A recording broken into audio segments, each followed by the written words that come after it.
What is laziness? Are we really lazy? Being slow, not wanting to get out of the kitchen to go grab a cup of water, or wanting to get out of bed to go to the bathroom because you're watching your favorite TV show.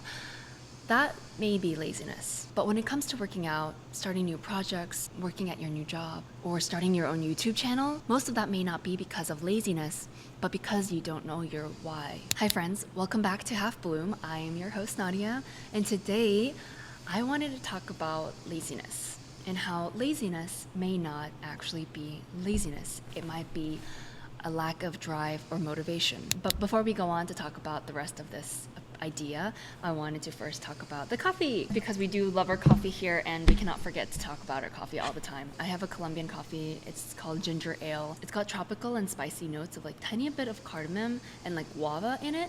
I actually used to hate anaerobic and like fermented coffees. And when I first had this as well, I really didn't like it. And it took me about like 4 tries to actually really get into it.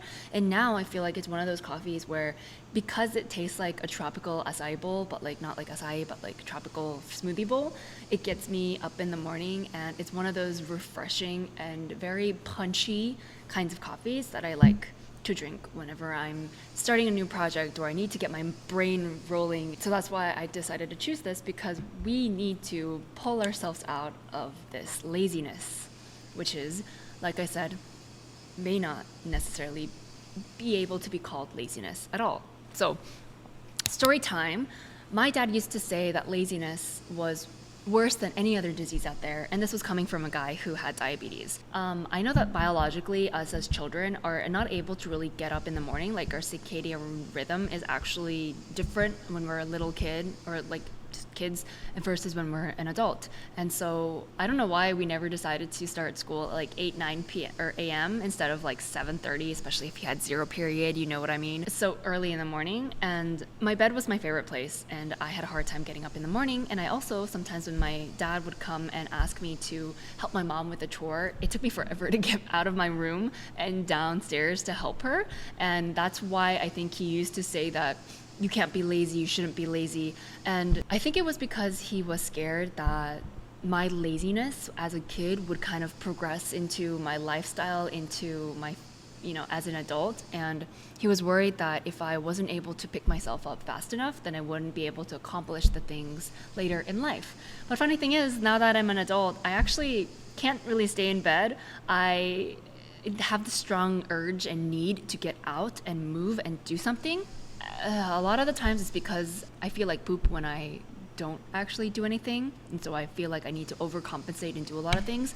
But that's another form of a disease that we need to talk about another time, which we'll talk about in the next video. That actually does show that during that time my laziness came from the lack of desire to help with chores, but now this laziness has been overcompensated with the fact that I actually have a desire and motivator to get out of bed in the morning and move around and do more things than I sometimes need to. But I think, especially comparing to my father, his greatest motivator when he came to the States as a PhD student was to take care of my mom and then eventually me soon after. He was a student, he didn't have a lot of support from his parents. He had to make his money and support the family, and it wasn't supposed to be like a permanent stay to come to America, but it ended up being a long-term thing. And he had to learn the language, he had to get his PhD, he eventually had to work his job, he had to take care of the family, he had to have some kind of social life to like survive. And all of these pressures that he had to face were very survival based. And I think the fact that he did all of the survival-based things back then causes a lot of the children afterwards to live in the luxury, which is what our parents wanted, but it also makes it more difficult for us to figure out why we need to make money, why we need to support ourselves, why we need to do certain things. It doesn't come as easy as I need to survive for at least a lot of people, because they have a decent education, they have a decent job, they have a decent, lifestyle. And I remember reading this article back around like 5 years ago saying that it was a Korean article, and it said that like our parents' generation, so I'm in my like late 20s now, so I guess like us in our like 20s and 30s, I would say, like our parents worked their butts off to be able to give us this lifestyle. And so they actually make a good amount of money. Like they were living in a situation where working at a company for 20 years was very normal, and that was kind of the norm, that was the goal. But now you don't see a lot of people stick at a company for that long because they don't have that need to, and they know that that's actually not actually going to give them the better lifestyle and the better pay. It's more about like how can you jump to a new job every time so that you can up your salary. So that article basically said a lot of people are actually not able to make as much money as their parents. Our parents were able to make more money than their parents, but it was up and then goes down. And I think it was like 60% of the children aren't able to make more money than their parents. And I actually do think that this statistic is, true now as well. And I see a lot of people, especially hitting their like late 20s and early 30s, go through this identity crisis of they don't exactly know what they wanted to do, and they don't actually know what they like to do and why they're doing a certain thing. And I think it could be like a universal thing to go through when you are this age, but it's also, I think, more difficult for us to find that new drive and motivator again when you've come to this point, to then, devote your rest of your life to this particular idea of who you want to be. So the things that drive us, aka my parents and me, is different. And unfortunately, we can't expect that same drive to move us anymore. So like I said, laziness in mundane situations is laziness. Like, I don't want to go to the bathroom if I'm watching my favorite TV show on Netflix. Like, I want to just binge watch my anime. Or sometimes when you have a day off, you can go out, but you are lazy to put clothes on. You do eventually. It's just that friction moment makes it very hard for you to move to the next step. But in other situations, like I've kind of been hinting at, it's mostly this lack of motivation and desire. You don't have a purpose, you don't have a why. And inside of that, there are a couple excuses, and I wanted to talk about two of them in particular. The first one being perfectionism, and the second being this fear of failure. So perfectionism comes from this desire to want to get it right. You want to be the best, right? You can't allow yourself to be, bad. And I do think these two kind of relate to each other. And personally, for me, perfectionism is because I grew up with standards of my family. I grew up as a firstborn child, and I also do think that like my parents believed in me in being able to do something, and I wanted to prove that I could do it right, that I was indeed that perfect daughter, that perfect capable person to accomplish something. But that perfectionism is also what hinders us from making mistakes and tiny actions to get something done. And so we kind of just push things off and not get to do anything, because we say if it's not 100%, then what's the point in trying? If it's not going to be perfect, then I don't want to do it. If you're scared of it not being perfect, then it kind of holds you back and hinders the growth, and therefore can cause you actually to become more lazy and lose motivation in doing something. But number two, this fear of failure, is kind of where I want to focus my attention on, because it kind of encompasses the perfectionism, and it's actually something that has been my greatest motivator since I was a kid and going into college. We ended comparing ourselves to people around us. I was scared of falling behind. I was scared of not living up to my parents' expectations. I was scared of not being able to take care of my younger brother. I was in this Bay Area bubble of my Asian friends all doing super well. I had to fit in. I did not want to fall behind my friends, my capable friends. I wanted to prove myself to my parents. I wanted to prove myself to the people closest to me, like my teachers and my parents, to say that I am actually a very capable person, that I'm a really, really smart girl. And the comparison to other people and the desire to prove myself actually made it more scary to allow myself the freedom of making mistakes or of failing at all. Getting 100% on an exam was the only goal I had. 97%, 98%, I didn't need that. If I were to get that, I needed to do every single extra credit out there possible so that I could increase that percentage to 101, 102. That was my safe spot. And I think it was because if I got like 5 questions wrong and got like a 90%, then it was kind of just like, you're screwed, you failed. And it wasn't as, I didn't punish myself as much for getting like a 97% on an exam. And I think maybe loss aversion applies here where one little mistake felt bigger, but like 5 mistakes in a row didn't feel as painful. But I think it was just, I knew how that I was capable of getting that 100%, but because I misread a question or because I saw a number wrong, I did one bad calculation, I had to get that 1 point off. And so I started to blame myself a lot for that and increase that fear of failure over time. If I made that one mistake, if I kept falling behind, I wasn't going to make up for that. And I do think that that's where this lack of confidence in my own abilities came from, because for me, that success, that perfectness was kind of my gauge of understanding who I was, and any mistake meant that I wasn't going to be able to pull myself back up. So it was a lack of, I guess, trust in myself as well that made this fear of failure stronger and stronger. And once you fail, you feel like you're getting further and further away from what you set out to do. You kind of fall deeper into this abyss of not knowing what you want and what you can do. This is honestly how I felt about my coffee journey as well. I barged into this journey without a fear for the world. I thought I was going to be able to change the entire coffee culture in some sort of way, but I realized that one tiny human being is incapable of changing everything. And I wanted to change the culture to where we can appreciate each other's coffees. I wanted us to share love and interest in each other, but I was weak. And I don't mean that in a bad sense, but I think I was scared of failing if I continued on this path. I created this identity of myself of changing the coffee culture. And the fact that I realized that I was weak and I kind of understood where my path was gonna go, I think it's the same in any other industry. There's a culture to every industry, and it's not that one person can change that culture entirely. And once I realized that, I failed, basically. And that was kind of where I felt a severe burnout. I wasn't sure what I was working towards, what my messages were supposed to be. Now that I understand that, I think that I am okay with not having to change the world necessarily, but being able to give that appreciation and love one step at a time to the people that come into the shop, the people that I'm connected with, and to be able to do anything that I can to be able to give them happiness within that tiny little circle.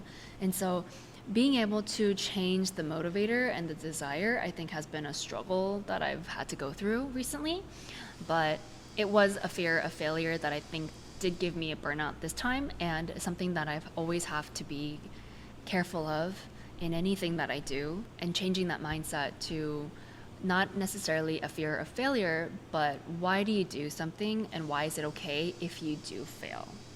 Those are the questions that we should be asking. So how can we find that drive again? Like I said, honestly, I feel like it's harder for this generation to find it. We need a mixture of discipline and a desire to do something. Because for most of us, we're not starving on a daily basis. And I can't say this for every single person out there, but a lot of the people that come to the cafe kind of talk about this issue of this lack of motivation or this laziness within them. We're all stuck in that question, but I think we're just kind of floating on the surface and not really getting into the depths of it and not knowing what kind of questions to actually ask ourselves to find the answers. But I think that's also why but funny thing is, I think naturally we're inclined to understand what is wrong with us, because I feel like we're obsessed with self-development and routines and building habits because we don't know how to naturally create this, because we don't have something that sparks something inside of us to get it done. If we had a spark, if we had a desire to get it done, we would probably intuitively understand how to get it done. I've noticed a lot of people in their 30s once again, quitting their jobs, and they realize that for the past 5 to 7 years, they put all of their energy and identity into a job and career that they didn't really want. Maybe in the beginning they did, but the deeper they went into this role, into this job, into this position, and then realizing these years later that maybe that's not actually what brings them happiness, they are able to dabble in things that interest them, but a lot of people don't actually have a thing that drives them. And that, I guess, quarter life crisis moment is where you have to play with yourself to enjoy and see where yourself takes you and guides you. And I don't think it's necessarily people in their 20s, but I also do think that it's college students as well. For many, I realized that I want to make a lot of money so that I can retire early, get that financial freedom. But again, that's not specific enough. And what is that money going to even give you? What is that financial freedom for? Why do you want that? What kind of lifestyle do you want to live with that financial freedom? Those are the questions that will get you to actually look for that financial freedom and get you to a happier state. Why do you want to retire early? Why do you want to make a lot of money? What is that money for? Is it important? Why is it important?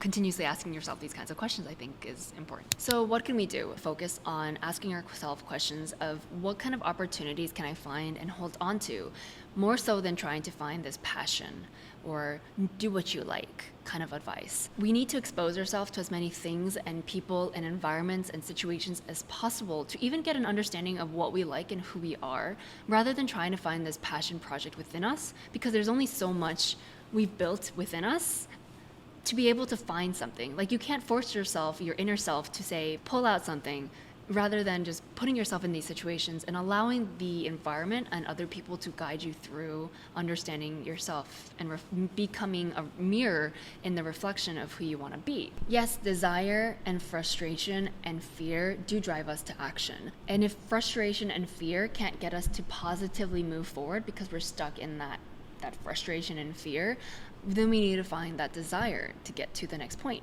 Sometimes that desire can take form in various ways. Something that's intangible can be made into something tangible. The way coffee has, for me, this idea of connection, this idea of creating a space, this idea of becoming a moment of peace and meditation and healing. These are, I guess, traits that I kind of craved for my entire life because I was so stuck in that fear of failure and destroying myself to move on to the next level. And so coffee was this outlet for me to be able to say, hey, you can find comfort in this beautiful drink, and you can create this drink for others to do as well. It became a symbol. It became something tangible for us to enjoy. And I was able to put values and principles into this culture of coffee for myself, and to be able to relay that to other people and have people also understand what coffee's values are, what its principles are. And so we have this conversation back and forth between me and coffee and other people and me as well, because we have something that's tangible. Therefore, I do think that play and experimentation is key to us now.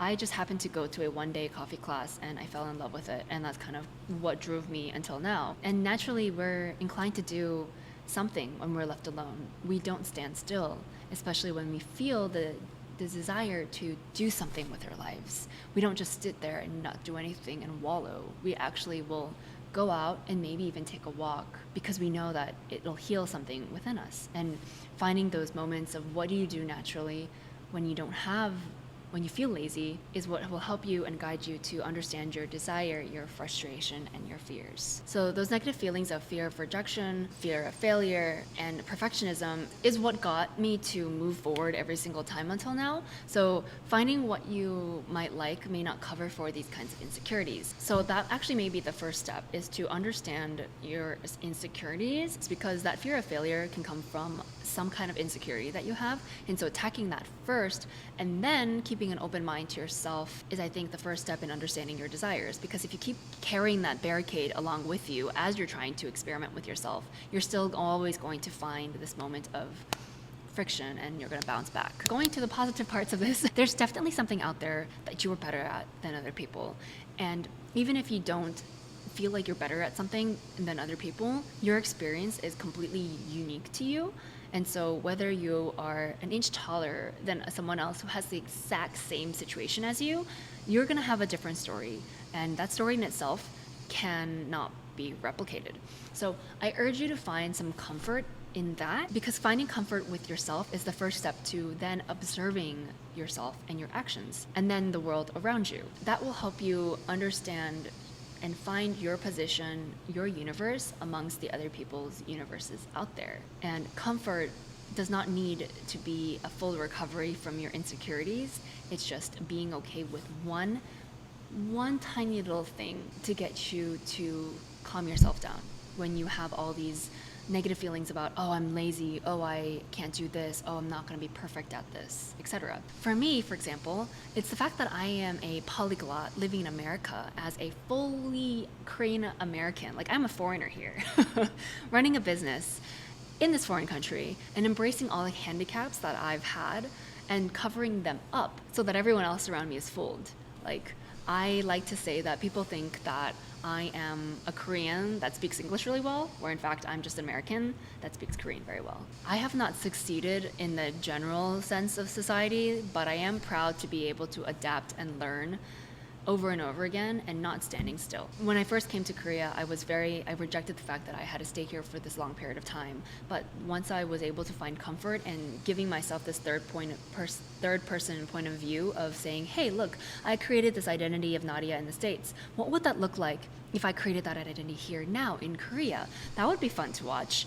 And so finding comfort and giving yourself, like being a doll for yourself, it gives you, like, you're able to like knock the doll over and pick it back up, right? So what makes you think you can't do that to yourself as like a human? Like, you do all things with your dolls. Like, you dress them up, you make them fall in love, you make them go to outings, and you make them, take baths.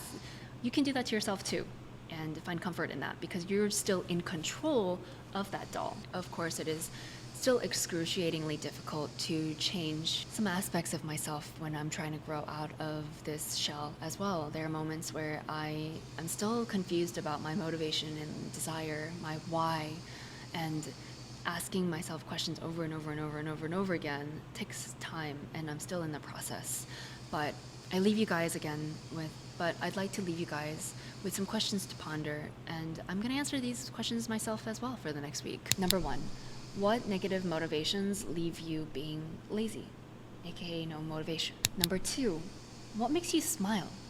What makes you laugh? Number 3, what kind of play do you tend to delve into, just because you find it fun? Number 4, what is something that you feel comfort within yourself? I hope that these can be starting questions to help you understand yourself. And next week, I'll talk more about how we tend to push ourselves to the point of burnout and how that direction of your energy may actually not be in the right direction, but actually creating more entropy and more confusion, and how you can, alter that direction so that you can find a better drive and motivation for yourself instead of constantly falling back into the negative emotions.